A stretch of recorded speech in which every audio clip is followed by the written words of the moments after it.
আমলও বরবাদ হয়ে যাবে। যত নামাজ পড়েন, রোজা রাখেন, হজ করেন, ওমরা করেন, দান করেন, সাদাকা করেন, ওয়াজ মাহফিল শুনেন, কোরআন তেলাওয়াত করেন, সব বরবাদ হয়ে যাবে এবং আপনি ক্ষতিগ্রস্ত হয়ে যাবেন। আপনার কোনো লাভ হবে না, আখিরাত পুরো বরবাদ হয়ে যাবে। আল্লাহর হক কোনটা? নামাজটা পড়ছেন, একটু ভেজাল ছিল, রোজাটা রাখছেন, ভালো করে রাখতে পারেন নাই, কোরআন তেলাওয়াত করছেন, একটু ভুলভাল হয়ে গেছে, এগুলো আল্লাহ চাইলে মাফ করতে পারেন, আর না চাইলে শাস্তি হতে পারে। এটা আল্লাহ তাআলা নিজের হাতে রাখছেন। আর 3 নম্বর মামলা হলো তাওহীদে যদি ভেজাল থাকে সেই মামলা। কেউ যদি শিরিক করে যায় তাহলে এইটার ব্যাপারেও এই হাদিসে নবী সাল্লাল্লাহু আলাইহি ওয়াসাল্লাম বলেছেন যে কিয়ামতের ময়দানে আল্লাহ রাব্বুল আলামিন এই মামলা সম্পর্কে বলবেন বিনা হিসাবে, বিনা শুনানিতে সরাসরি জাহান্নাম। যদি কেউ শিরিক করে, তাওহীদ এর উল্টাটা হলো শিরিক। তাওহীদের উল্টাটা কি ভাই? শিরিক। আল্লাহ তাআলা সব সহ্য করলেও আল্লাহর সঙ্গে শিরিক করাটাকে আল্লাহ সহ্য করেন। আল্লাহ কোরআনে বলেছেন ইন্নাল্লাহা লা ইয়াগফিরু আন ইউশরাকা বিহি ওয়া ইয়াগফিরু মা দুনা যালিকা লিমান ইয়াশা। আল্লাহর সঙ্গে যদি কেউ শিরিক করে আল্লাহ এইটা মাফ করবেন না, তবে শিরিক ছাড়া অন্য কোনো অপরাধ করলে আল্লাহ যাকে ইচ্ছা তাকে মাফ করে দেন। এজন্য ভাইরা আমরা শিরিক থেকে বেঁচে থাকবো তো ইনশাআল্লাহ। কখনো কোনো অবস্থাতেই আমরা শিরিক করব না, তাওহীদ ঠিক রাখবো।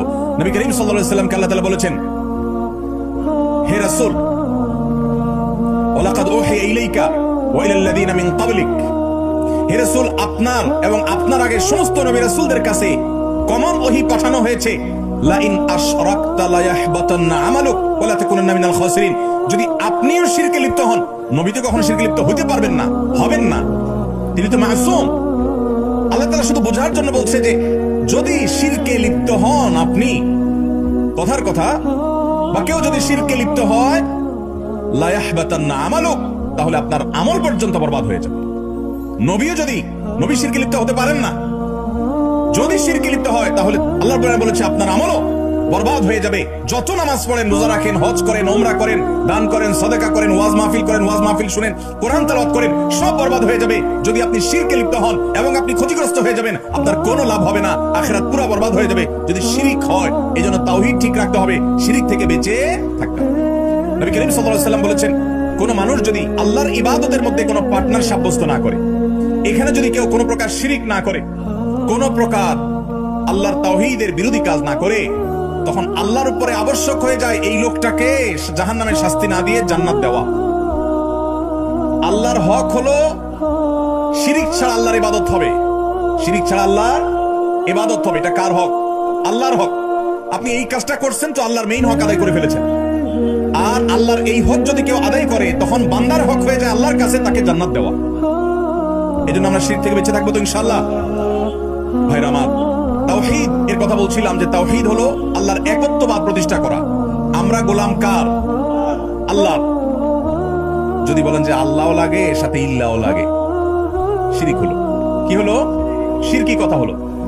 ঈমান হয়তো এই ধরনের কথা ডাইরেক্ট চলে যাবে না, কিন্তু কথাটা জঘন্য। আমরা অনেক সময় বলি আগে আল্লাহ পিছে আপনি, মানে আল্লাহ তো আছেই, আবার আপনারও দরকার আছে। আল্লাহর কি ঠেকা আছে কোনো? আল্লাহ ডাইরেক্ট পারে না? পারে কি পারে না? আল্লাহ ডাইরেক্ট দেন না সাধারণত, সেটা ভিন্ন বিষয়, এটা আল্লাহর সিস্টেম। কিন্তু আল্লাহ কোনো কোনো সময় ডাইরেক্ট দেন। পৃথিবীতে বাবা ছাড়া সন্তান হয় না, কিন্তু আল্লাহ তাআলা হইয়ে দেখিয়েছেন না, দেখেন নাই? এসে ঈসা আলাইহিস সালাতু ওয়াস সালাম। তাহলে বোঝা গেল ঈমানদার, তাওহীদে বিশ্বাসী ঈমানদার, তিনি ইবাদত করবেন, ইলাহ বানাবেন শুধু কাকে? আল্লাহকে। এইজন্য যখন কসম হবে, এই কসম হবে কার নামে? শুধু আল্লাহর নামে। মায়ের কিরা, বাপের কিরা, দেশের কিরা, 14 গোষ্ঠীর কিরা, মাটির কিরা, তমুকের কিরা, আছে না নাই? কিরা খাওয়া, কসম খাওয়া আছে ব্রাহ্মণবাড়িয়াতে। এগুলো শিরক। মানত হবে কার জন্য? কোন বাবার দরবারের জন্য মানত হবে না। সেজদা হবে কাকে? কিবলার দিকে সেজদা হবে, কিন্তু সেজদা হবে কার উদ্দেশ্য করে? আল্লাহকে উদ্দেশ্য করে। আমরা নামাজে প্রত্যেক রাকাতে বলি ইয়্যাকা না'বুদু ওয়া ইয়্যাকা নাস্তাঈন।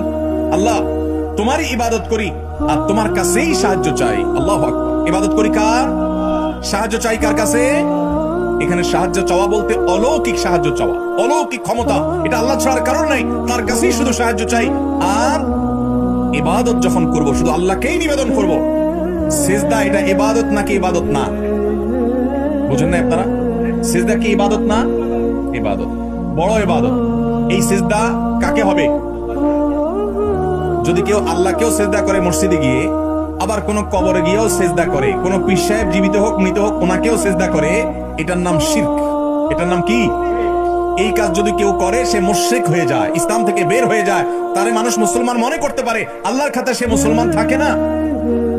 কারণ যেই সেজদা সে আল্লাহকে নিবেদন করছে, একই সেজদা সে কবরওয়ালাকে নিবেদন করছে। এইটা আল্লাহ সহ্য করেন না, করেন সেটা আল্লাহ বারবার বলেছে।